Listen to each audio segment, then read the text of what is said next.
Hi everyone, I'm Ben, zookeeper at Butterfly Pavilion, where we believe that an appreciation of the environment begins with an appreciation of all living things. Every day, we teach the young and old alike about the need for conservation, because with knowledge and empowerment, we will protect the world's natural habitats for generations to come.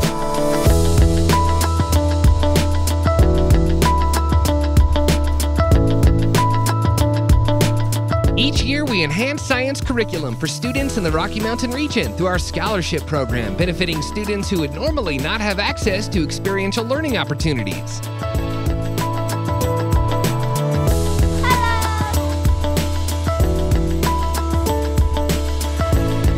We're huge believers in Adams 12 about hands-on learning. We know that it is what connects with kids. We can bring our students to the pavilion and let them handle tarantulas and have butterflies landing on their shoulder. They get to touch and smell and feel and see all these new insects and all these new experiences, and hopefully it makes science and literacy and geography come alive for them. Can you guys say invertebrate? Fabulous. One of the main barriers for schools coming out is money. So we offer a lot of scholarships for schools based on free and reduced lunch and your minority status. And so when a student has that profile, that means that their family income for a family of 4 is $29,000 a year or less. Accessing something like the Butterfly Pavilion just isn't an option for many of those families. Thanks to a lot of our generous donors, we're able to offer about $20,000 in scholarship money each year, which we've found reaches about 15,000 kids every year who wouldn't be able to come here if it wasn't for these scholarships. Thanks to Marissa and other educators at Butterfly Pavilion, we are teaching the younger generations about the need for conservation. By empowering them, we are helping to secure the future of a vibrant planet. But enough about the youngsters. Our senior habitat gardening program enriches the lives of local seniors while developing a corridor of habitats for butterflies all along the Front Range.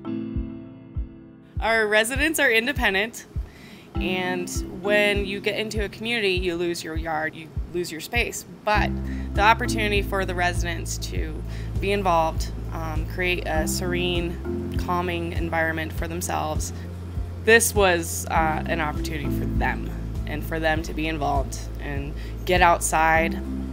I don't get to go to the mountains and travel the way I used to, so having a garden is like having a little mini vacation. There is so many interesting things to see out here, the squirrels and the bugs and the spiders and the butterflies, and I'm hoping we'll get some more. John, could I have you put this plant right over there? Yeah.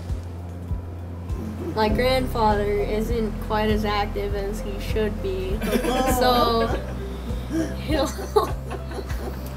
he'll get out here and he'll probably water and just enjoy it. Well, he's been spending Fridays with me while he's out of school this summer. Give him something to do, keep him out of trouble. Nature is beautiful. It gives you a great lift. I'm so pleased that you came.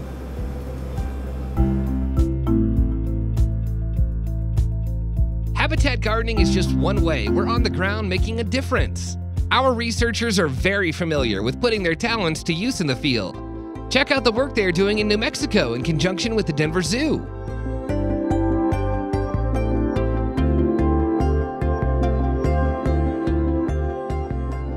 We started looking at bison and how they influence other species, because what we realized, the genesis of the study was really, we noticed that grassland birds in particular have declined more than any other group of birds in North America.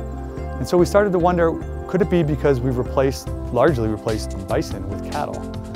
And so we decided to embark on a study looking at birds and how they interact with bison. And then we said, you know, what we don't have, what we're really lacking, but is what's crucially important are the invertebrates. I mean, they're really the drivers of the system.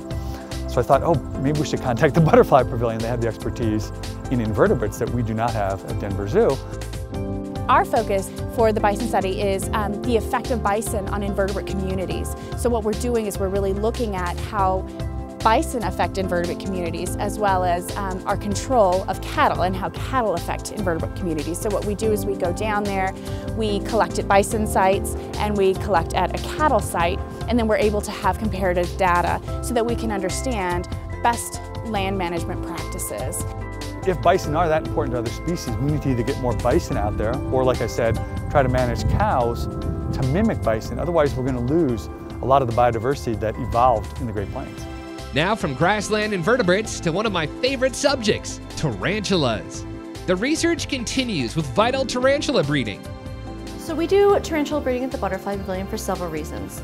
The first reason is so that we can have rosies at a touch cart. We strongly advocate captive breeding as opposed to wild-caught tarantulas.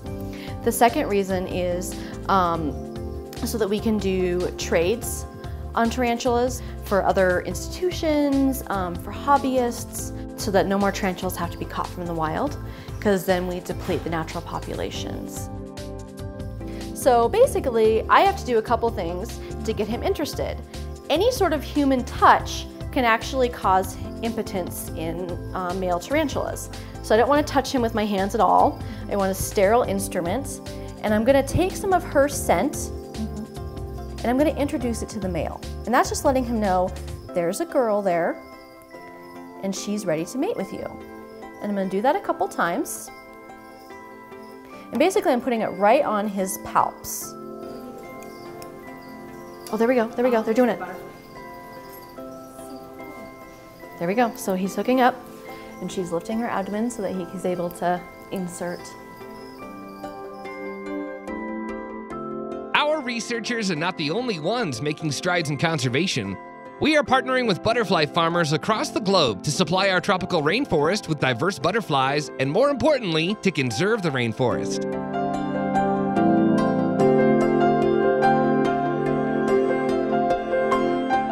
Well, since about 1995, the Butterfly Pavilion's been involved in butterfly farming, and we employ butterfly farmers from all over the world. We order them from the farmers. They will ship them to us in a package. They box them up as pupa form because that's the easiest way to ship these animals. And they come to us in little boxes labeled with their species. We unpack them from there and then put them up in our display. Once they emerge, we release them for all the visitors here at the Butterfly Pavilion. Through butterfly farming, we are preserving habitat around the world. Through displays of butterflies and other insects, we are creating awareness about their importance. And then through our classes and programming, we are helping educate the public about the importance of conservation, as well as the importance of the animals themselves. Conserving threatened habitats is at the heart of what we do at Butterfly Pavilion. Our goal is to help visitors make a connection to the rainforest, contribute to the rainforest, and ultimately to conserve the rainforest. You know, my canopy connection is going to be spices. I love cooking, so we get a lot of spices from the rainforest. My canopy connection is chocolate. I have a chocolate bar every single day. Well, for me, the canopy connection would really be coffee, and it's not that I'm a huge coffee drinker myself, but I've had the benefit to go to a place like Costa Rica and see how coffee's made. I have a better sense of what started that journey. Where did it grow? What did it take for those things to flourish? I think specifically that the rainforest is really important because of all the medicines. A lot of medicinal plants are found within the rainforest, and most of them are not even discovered yet. My canopy connection would be environmental services, the importance of clean drinking water and air, the things we take for granted. My canopy connection is animal diversity. There are animals out there that we don't even know about, and it would be such a shame for these animals to go extinct without us ever even learning anything about them. My canopy connection, it is exploration. We don't know first what's there, but I think that the canopies, again, are important for carbon sequestration and the global warming problem we have. We need to understand better how those canopies operate to do that. My canopy connection is biodiversity. Being an entomologist, I really love insects, but without all the other plants and animals, it just wouldn't be as exciting. I think that by sharing with our community the importance of animals the importance of habitat and allowing them an opportunity to connect with those animals and to connect with the habitat, it really does provide a really great opportunity for them to support that habitat. It's only when we really care about something that we make it a priority. And when you come to the Butterfly Pavilion and you experience the education and when you experience the connection with these animals, I truly believe that that connection has been made and that our visitors as well as our broader community really then understand the importance and then want to support.